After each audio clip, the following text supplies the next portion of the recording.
Neto, si Presidente Duterte raw nakatakdang mag-deliver ng public address sa Lunes mula po sa Davao City kung saan sinasabing nandun siya mahigit 2 linggo na ang nakakaraan, mga kaibigan. At ayon dito sa kanyang presidential spokesman na si Harry Roque, patuloy daw. Tingnan ninyo mga kasinungalingan, ha? Halo-halo ang mga sinasabi. Paiba-iba. Ang sabi ngayon nitong si Roque, patuloy daw na gumaganap ng kanyang tungkulin. Si Presidente Duterte, at ito daw ay abala sa gabundok na mga mga paperworks, mountain loads ba? Mga kaibigan, busy. Ano kaya mga nilalaman nun? ECQ, GCQ, MECQ, mga kaibigan. At ang sabi niya ni Roque, I can assure you, tinitiyak ko, that there will be another address on Monday. Sinisiguro niya raw. Anong oras ite-tape yan? At anong oras ipapalabas yan? Yun ang tanong dyan Ala naman, dami na nating nakitang video di ba? Mga video nakita natin ikaw pa nga ang ikaw pa nga ang lumalabas na pahamak di ba? Sipin mo binati mo ng good morning gabi yung inyong kwan, yung inyong taping, di ba? Mga kaibigan. Sabi niya, tinitiyak daw niya, the reason, ang dahilan daw, why he stays, kung ba't nananatili doon sa Davao, para makaiwas sa COVID, coronavirus. Pero ang trabaho, but the work of the President continues. Ang trabaho raw ng Presidente patuloy naman. Sabi niya, every time we leave Manila, hindi naman yun ang, sipin mo, we leave Manila, we bring with us mountains of documents for President. I can assure, appointments alone constitutes mountains of documents. Yun lang naman talaga nasa inyo appointments. Mga kaibigan, di ba? Appointment ng mga magnanakaw sa gobyerno. Sino ba susunod na magnanakaw sa PhilHealth? Habang suspendido yung ibang magnanakaw, di ba? I'm sure our president as a former mayor looks at each document thoroughly. mga sinasabi nito pawang mga hindi totoo mga kaibigan ngayon, paano ngayon yung sinabi ni Roque na ang presidente nasa perpetual isolation? Paano ngayon yun? How do you reconcile that? Sabi nga sa English, paminsan-minsan nakakatsamba tayo.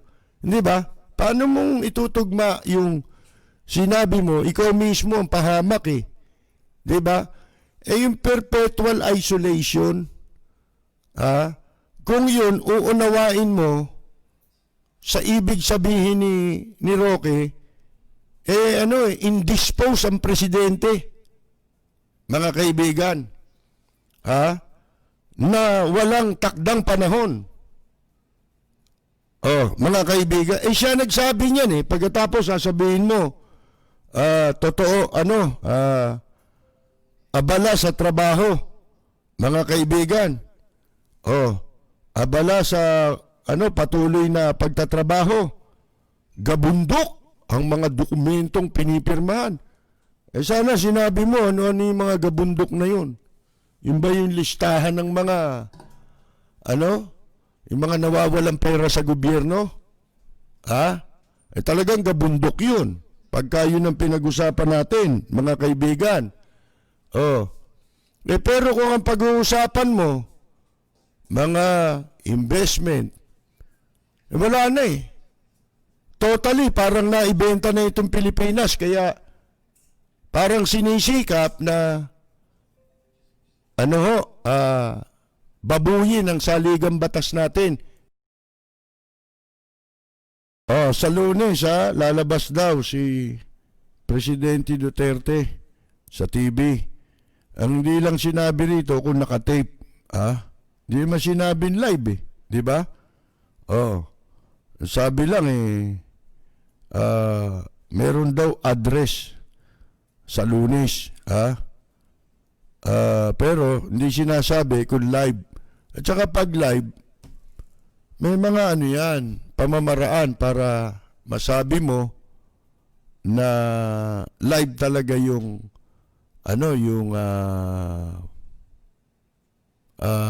yung pagharap. Unang-una, yung dyaryo, doon mo pakita. Kasi video yun eh. Hindi mo yun. Hindi mo mariritoke yun. Doon mo pakita. Di ba? Pagkatapos yung mga lumabas na litrato, di ba? Yung nagsasalita na siya, yung supposed to be meeting ng IATF, mga kaibigan, iba yung oras sa relos. 9:30 yung relos. Ang sabi, 11 daw yun. Mga kaibigan, 9, ano ba yun? 9:30. Kasi, pinag-aaralan ngayon yung mga litrato na yun eh. Ang daming, sinasabi na para may pakitang hindi totoo eh. Yung kumakain. Akalain mo yung isang kamay? Yung isang kamay dito, yung braso, kamay mula kamay hanggang braso. Pagmasdan mo yung pagitan, ang laki. Kaya ang laki nung isang kamay ang haba nung isang kamay. Kung titignan nyo mabuti. Yung damit nung kaharap niyang babae, binago yung kulay. Ewan ko kung ano yung tinakban doon. Initiman. Tapos yung anak, bata pa ron sa litratong yun dalaga na ngayon yun. Di ba nasabi ko na sa inyo yun? Mga kaibigan, talagang halata yung yung mga ginawa ngayon na kung ano-anong isinama ron sa litrato, mas maganda pa pagkagawa kesa dun Sipin mo parang larawang kupas. Kupas na larawan. Yung kumakain sila sa Davao, mga kaibigan. So, yan po ginagawa yan, yung mga plano na yan, makikita ninyo yung intensyon na walang hanggat maaari, lahat magawa nila para manatili sila sa poder ng kapangyarihan. Mga kaibigan, di ba? Katulad niyan, yung konstitusyon babaguhin mo. Bakit hindi na naayon sa gusto mo? Hindi pwede yun. Di ba? Katulad nitong gumawa ng sulat, nung una, kurista sila Kaya nga siya nabigyan ng pwesto sa administrasyon dati ni Pangulong Cory Aquino. Fiscal agent nga lang. Di ba? Pero hindi rin nagtagal dahil nagmadali. Ngayon, di ba, sa ilalim ng administrasyon ni Mrs. Cory Aquino, ginawa itong saligang batas na ito. Mamaya, gusto ko ipagpatuloy yan para maintindihan ninyo.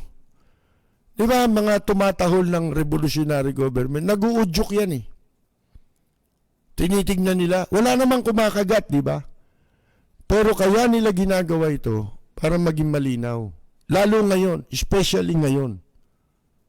Sapagkat makikita mo na nababahala sila. Kaya gusto nilang mangyari yan, meron silang ikinababahala. na yan ay lalo pang magpapalakas sa hinala tuloy. Lalong mapaghihinalaan na si Presidente Duterte merong hindi magandang kalagayan. Mga kaibigan, dapat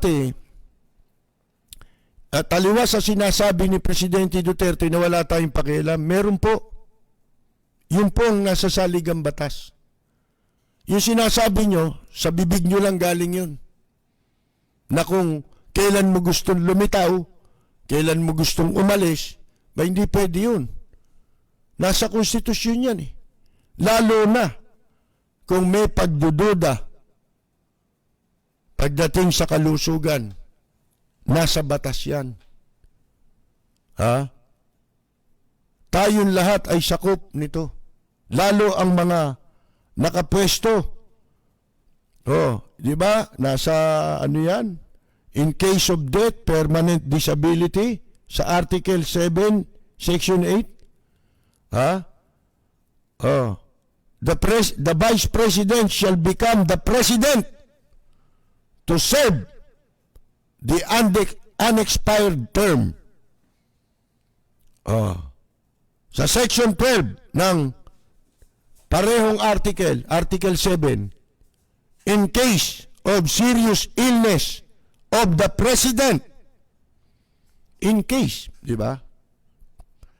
The public shall be informed of the state of his health. Hindi karapatan. Di ba? At sila ang binibigyan sa ilalim ng batas ng obligasyon. The public shall be informed of the state of his health. Responsibility nila na ipaalam ang estado sa kalusugan ng presidente. Mga kaibigan, ibig sabihin, may tungkulin kayo sa taong bayan, kayo yung inaatasang ipaalam ninyo sa publiko. At kaming publiko ang may karapatang makaalam yan. Alam nyo, siyempre nga naman, kung revolutionary government, ipipilit nyo, asan ang dahilan nyo? Paano mo i-justify yung revolutionary government? Wala naman sa konstitusyon yan. Sige nga, paano mo i-justify? Kaya nga sabi ko sa inyo, si Mrs. Cory Aquino, kahit ganon, nung araw, hindi niya inabuso ang kanyang kapangyarihan. Nung ang umiiral pa revolutionary government, panay ang rally namin noon Sama ako sa mga loyalist rally. Mga kaibigan. Hindi kamukha nitong mga loyalist sila nung nakaupo si Marcos. Tapos nung nawala si Marcos, ang nagrarally, yung matatanda, yung mga hindi nakinabang kay Marcos. Nung nakabalik na naman si Marcos, yung anak naman, doon naman sila nakinabang. Nakasabsab naman sila. Yung mga matatanda na nagsisipag-rally noon. Mga lola kasama namin, bata ako pa noon. Sipin ninyo.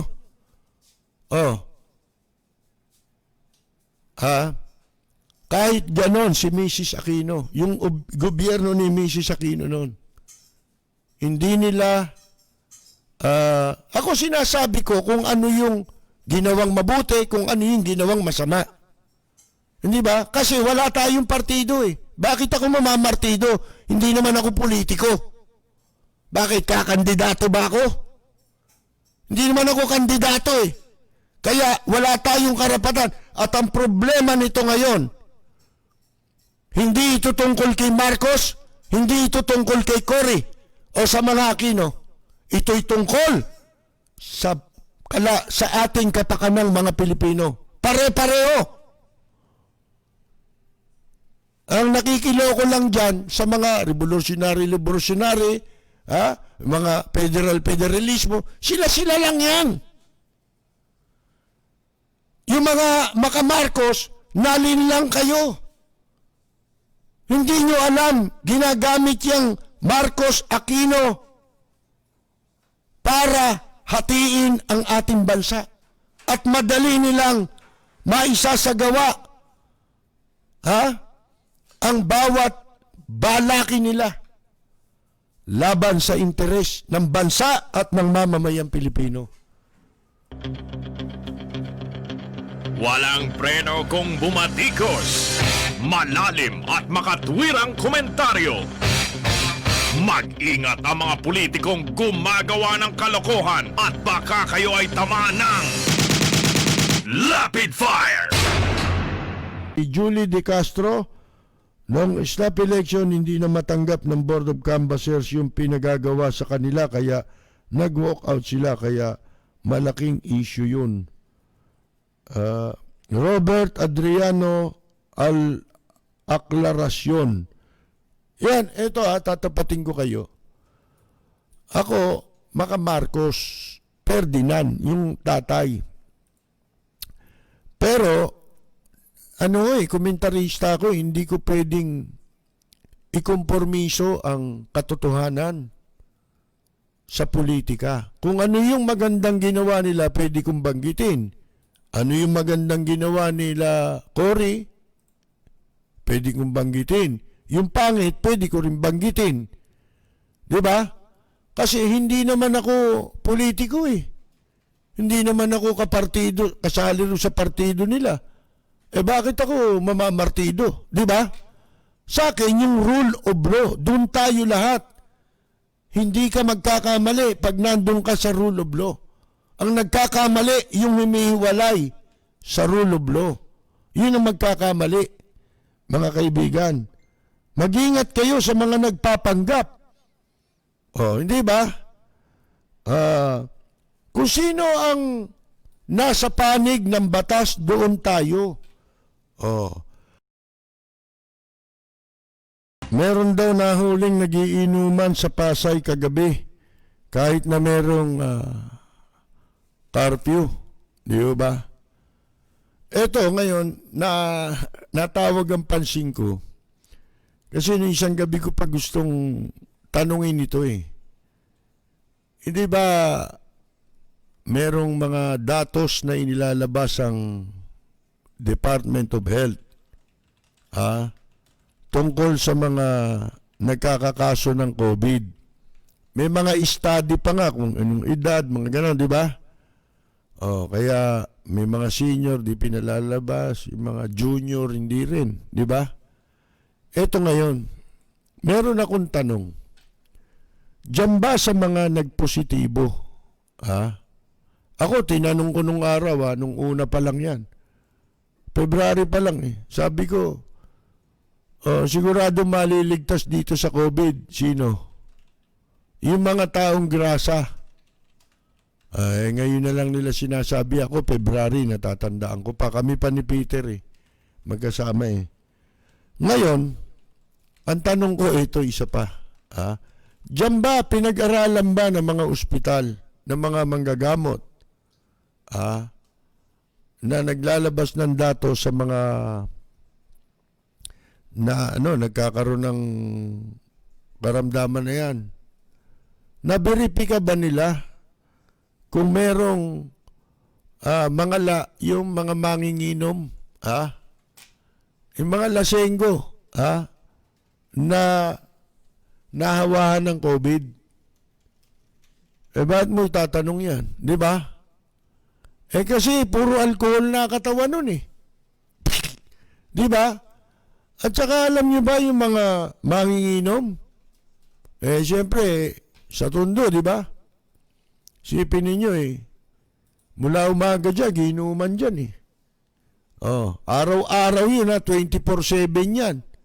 Mga kaibigan, bihira pumalya yung mga nagiinuman. Pero bibihira ko silang makitang nagkasakit eh. Wala nagkakasakit. Paano may alcohol na sa katawan eh? Di ba? Eh tayo, ini-spray lang natin eh. Sila, yung alcohol, iniinom nila eh. Walang preno kung bumatikos. Malalim at makatwirang komentaryo. Mag-ingat ang mga politikong gumagawa ng kalokohan at baka kayo ay tamaan ng Rapid Fire! Ito, sa Amerika rin daw, yung mga homeless, wala. Eh, paano kasi yung mga yan? May ano na yan eh, may immune na yan eh, di ba? May immunity na yan sa lahat ng klase mikrobyo eh. Hindi na makaka-penetrate ang mikrobyo sa dumi niyan eh. Di ba? Yung mga taong grasa, naglalangis eh. Dudulas ang ano ron, ang virus. Di ba? Oh, hindi, totoo yan ha. Kung matatawa kayo, isipin nyo mabuti. Hindi ba yan eh? Ano yan? Karunungan din ng Diyos yan. Di ba? Isipin mo, yung mga tao yan, walang-wala yan eh. Oh, yun ang binigay sa kanila ng Diyos, yung maano sila, maligtas sila sa karamdaman. Di ba? Hindi sila basta-basta madaling dapuan ng karamdaman. Pati karamdaman, lalayo sa kanila. Ha? Mga kaibigan. Ganun yun eh. Oh. Hanggang hindi nasasara yung mga transport prostitution na yan, hindi namin titigilan yan eh. Ako, wala sa akin, maski front page ako. Ganap ako, likas sa loob ko, buong puso ko ipagkakaloob ang sarili ko, 10 kasamahan ko sa ermita. Itataguyod namin ang sarili namin pagkain. Dahil hindi kami kayang pakainin kahit sinong tao. Against all odds, General Alfredo Lim, Chief of the Western Police District, pursues an unrelenting campaign to wipe out a permanent fixture in Manila, the Red Light District. How did you start out in your police career? Oh, I was appointed as a patrolman in the city of Manila. We started as we call it the men on beat, walking the streets of Manila. Why were you interested in becoming a policeman? Well, when I was in high school, I was fascinated with the exploits of policemen and detectives, hunting criminal elements, no? And I was reading all these police stories. The police chief himself has figured in many police stories, numbering enough to make a book. His long stint as a police detective exposed him to all types of crime, all sorts of criminals, and many untold dangers. Marami. Sa pagtupad ng tungkulin, talagang kasama yan. Dahil alam mo, dito sa aming profesyon, you cannot satisfy everybody. Pag nagkaroon ng isang krimen, ay siyempre tatrabahuin ng mga polisyan. At pag nahuli yung suspect, yung pamilya niya, yung mga kaibigan niya, galit na sa amin. But the reputation of the policeman is not so good. Maraming lagayan, bayaran. Ako personally, no. Pero alam mo, yung mga bintang na yan, ay totoo rin eh. Dahil aaminin ko na sa iyo na meron din kaming mga kasamahan na tumatalikod sa sinumpaan nilang tungkulin. You're known as a fearless cop. You think that's accurate? Hindi naman. Siyempre kami natatakot din. Pare-pareho lang tayong tao eh. Dangan nga lamang. Yan ang aming pinasok na trabaho. I've been in the service for 37 years already. And I can look everybody in the eye and also my family that have never been accused of extortion or whatever.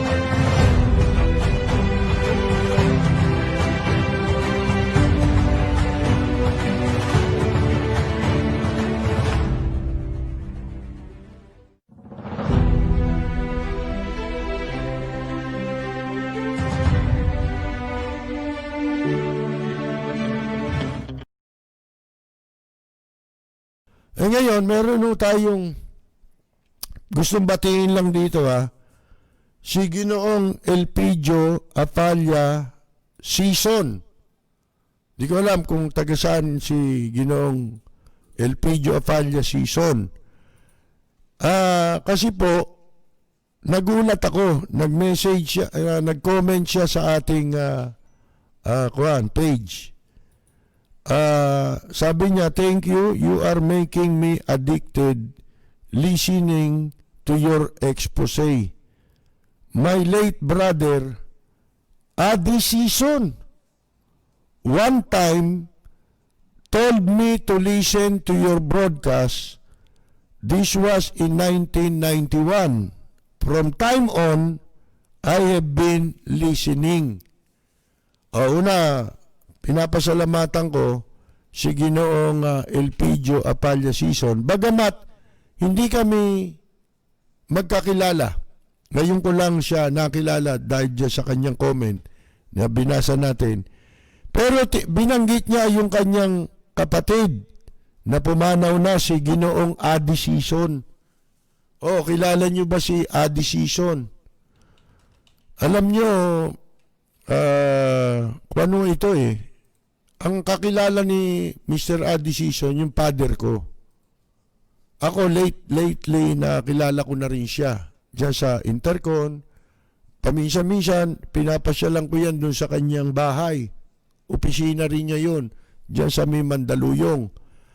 Alam po ninyo, si Mr. Adi Sison, isa sa pinakarespetadong public relations man. Nung wala pa tong mga kamote ngayon, yung mga sina Dante Ong, alam nyo, yung panahon na naging PR ito, alam ko, ni Marcos Public relations man ito ni dating Pangulong Marcos. Sa pagkakaalam ko. Kilala yan. At mabait na tao. Yung panahon niya, ang larangan ng public relations, respetado pa. Ang PR noon sa panahon ni Adi Sison nung nabubuhay yan, hindi yung kamukha ng PR ngayon na kung sino-sino lang. Mga kaibigan. Panahon ni Adi Sison, disente ang PR. Kung ikaw ay PR o PR man mo si Adi Sison, ang tanging gagawin niya ay sasagutin niya fair and square ang mga issue na ibinabato sa kanyang kliyente.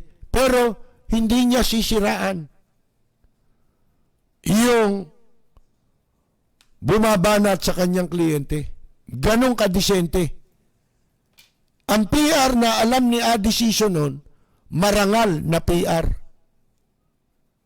Straight lang. Hindi katulad ngayon, yung mga PR ngayon, walang ya. Meron pa nga mga pipitsuging PR. Ang gagawin sa inyan, yung parang troll. Ganyan ang gagawin sa inyan. Sa konting pera, eto, malaking yan Kinikilala si Adi Sison na isa sa mga PR noong araw na respetado, ginagalang, mga kaibigan. Wala nagagalit na kahit yung kliyente niya, kalaban ng kliyente niya, hindi ka magagalit sa kanya. Kasi hindi naman siya naninira Kung ano yung issue, sasagutin niya lang. Mga kaibigan, nagkataon, kapatid niya pala yun, natatandaan ko po, nung pumanaw to si Mr. Adi Sison, nakadalaw ako dun sa kanyang wake. Diyan sa Araneta Di ko na matandaan kung aling punerarya. Pero nagpunta po ako dahil mabait sa akin yan Nakakasalubong ko yan sa Intercon, sa iba-ibang lugar o okasyon. Kapatid niya po pala yun, si Ginoong Elpidio Apalya Sison. Maraming salamat sa inyong pagbigay ng comment at nalaman ko na meron pa palang kapatid si Mr. Adi Sison. Meron tayong mga babatiin eh. Si Pete Dadula, ayan. Si Lina Pasyon ng Canada, si Paul Lumba ng San Diego, California yun. At saka ngayon, nalaman ko rin po, meron tayong isang kamag-anak na natunton tayo, at nagkapalitan kami ng usapan sa sa ano tawag dito, messenger, yan. Ngayon tinatanong niya siyempre, yung pala lapid din siya, bagamat iba na apelyido niya ngayon, pero lapid din po siya. Mula sa kanya napag-alaman natin na ano raw, ang dami na palang nagkalat na rin pala ang lapid sa Amerika, kung saan lugar. Binabati ko muna si Cherry Ocampo Cruz, ng California. Ang sabi niya, lahat daw ng mga lapid pala doon sa Long Beach, sa Corona, Cerritos, pati sa New Jersey, marami, halos nakikinig sa atin lahat ng mga lapid doon. So binabati ko po ang mga lapid dyan sa Amerika, kung saan man kayong estado ng Amerika naroon. At syempre salamat din kay Cherry, na ating pong natunton, na kamag-anak natin, at siya nagsabi sa atin na tungkol nga doon sa nakausap niya rin yung siya hindi niya alam nagkaalaman na lang nung nagkausap na kami. Siguro tinawagan niya yung mga ibang lapid doon at sabi sa kanya nakikinig sila sa atin. Siya ang hindi nakikinig nung una. Nakilala niya ako sa pamamagitan ni Hector Fonasier, yung taga New York, na umuwi dito, naging kaibigan natin. At kaibigan din niya nila, kababata rin niya nila Arthur, Manuntag, yung kaibigan din nating pumanaw na singer. Bueno, tayo po'y magbabasa-basa ng mga reaksyon kung meron po, at babati tayo sa mga nakikinig sa atin. Nabati ko po si Mirna Guillermo ng Chicago, si Roxanne Rankin ng Florida, ang ating mga katropa sina Arlene at Mon Barrias ng Amsterdam, sa Tokyo, Japan si Jorge Beichong, at sa Italy si Buenos Dias Joel Diaz at si Carolina Luge. At marami tayong tagapakinig sa Italy. Pasensya na kayo, hindi ko lang matandaan talaga lahat ang pangalan. Sina Ella Samson Albiar, Rosita DC, Susana de los Santos, Carmela Torres Balcos, Carol Torres Brihiño, Jun Di Valencia, isang singer-actor, si Kaani Flormata Saludes, Kaenyang Mina. Sa Guam, nandun naman si June Gases, ang original vocalist ng dati pong bandang Abracadabra, si Walden Kihan Berry. Nasa Guam din po at ang kanyang pamilya, binabati natin. Meron palang birthday, birthday pala ng asawa ni Mirna Jimenez. Si Mirna ba ang may birthday? Birthday pala ni Mirna Jimenez. At siya po'y pinababati ng kanyang husband na si Ginoong Carlos Jimenez. Yan, birthday din ni Miho Santos ng Cavite. Si Simrish Arumin. Pinabati natin, birthday din niya. Apo siya ni Ginoong Leonardo Arumin. O, birthday din po ni Luke Gabriel Valeros. Ha? Ayun, Miho ng Cavite, doble na.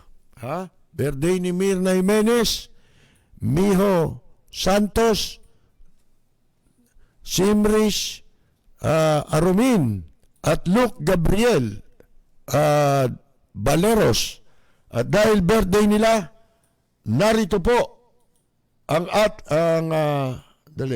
ating pagbati. Para sa nagdiriwang ng kanilang karawan, Happy birthday, ang bati ko, ang bati namin sa iyo. Nawa ay lumigaya ka.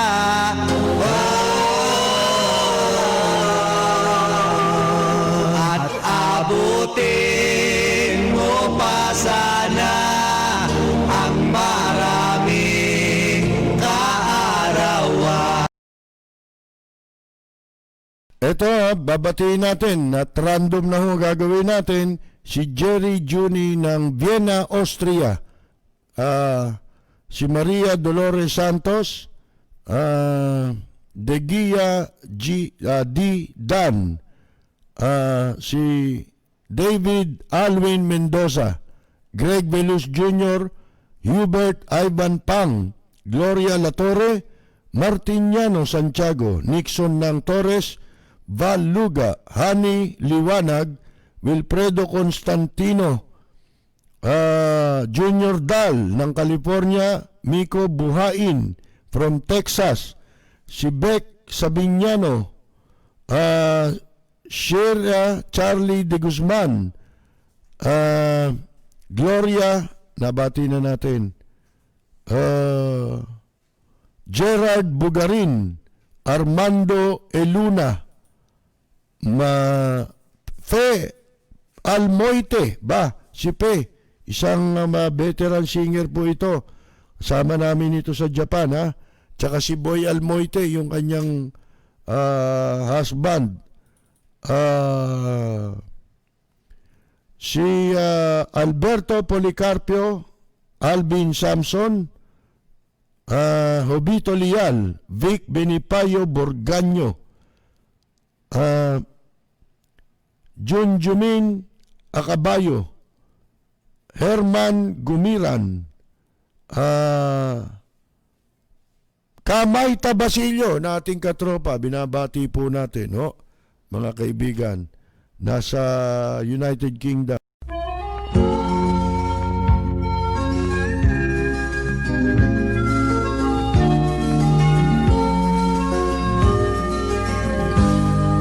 Sa bayan ko ay isa ang lahi, dito'y wala ang pagkukunwari. Hindi padadaig, sadyang kilala sa daigdig, may pagkakaisa sa bawat nais. Ang bayan ko'y punong-puno ng yaman, bakit ito'y kailangan pang iwanan? Hindi nga ba't anong sarap mabuhay ng buong ganap? Sa bayan mo, sumabit man yaong wakas.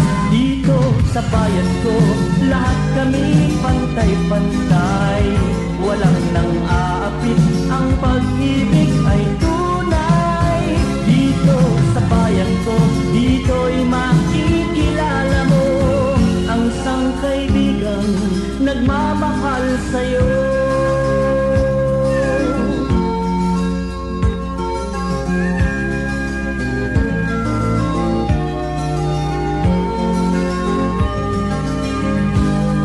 Ang bayan ko'y punong-puno ng yaman, bakit ito'y kailangan pang iwanan? Hindi nga ba't anong sarap mabuhay ng buong ganap? Sa bayan mo, sumapit ng yaong wakas. Dito sa bayan ko, lahat kami pantay-pantay. Walang nang aapit, ang pag-ibig ay